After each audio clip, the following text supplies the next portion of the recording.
Long story about rope. Once upon a time, in a small village nestled among the mountains, there was a young boy named Tenzin. Tenzin lived with his parents in a modest home and spent most of his days playing in the nearby fields and exploring the forests that surrounded his village. One day, while playing in the woods, Tenzin stumbled upon a long, thick rope. It was unlike any rope he had ever seen before, sturdy and well-made, with strands of different colors woven tightly together. Tenzin was fascinated by the rope and decided to take it home with him. When he showed his parents the rope, they too were impressed by its quality and durability. Tenzin's father, who was a farmer, thought that the rope could come in handy for a variety of tasks around the house and farm. So, they decided to keep it and put it to good use.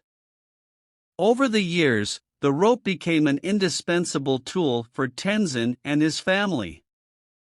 They used it to tie up their livestock, to haul heavy loads, and to secure their belongings during storms. Tenzin even used the rope to build a swing in the tree outside their home, where he spent many hours playing with his friends.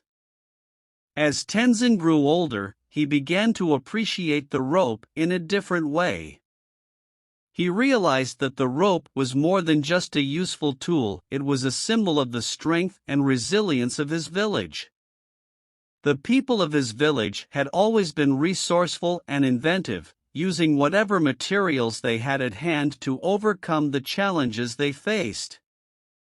Tenzin became determined to learn more about the history of the rope and the people who had made it. He asked his parents and grandparents about it, but none of them knew where it had come from. So, he set out on a journey to discover the origins of the rope. He traveled to neighboring villages and towns, asking everyone he met if they knew anything about the rope. After many weeks of searching, he finally met an old man who claimed to know the story of the rope.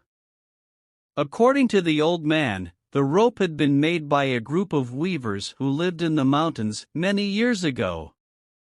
They were renowned for their skill and craftsmanship, and their ropes were highly prized by traders and merchants who traveled through the region.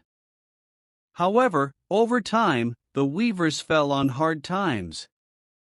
Their trade became less profitable, and many of them were forced to leave their homes in search of work elsewhere. The knowledge of how to make the ropes was lost, and the people of the village forgot about their once renowned industry. Tenzin was saddened by this story but also inspired. He realized that the rope was not just a tool, but a link to his village's past and a symbol of its resilience. He made a vow to himself to preserve the knowledge of how to make the rope and to pass it on to future generations. With the help of some of the older members of his village, Tenzin learned how to make the rope. He practiced tirelessly, refining his technique and perfecting the art of weaving. And eventually, he became a master rope maker himself. Years later, when Tenzin was an old man, he passed on his knowledge of rope making to his grandchildren. They, in turn, taught their children and grandchildren, ensuring that the skill and tradition of rope making were preserved for generations to come. And so, the rope continued to be a symbol of strength and resilience in Tenzin's village, a testament to the ingenuity and resourcefulness of its people.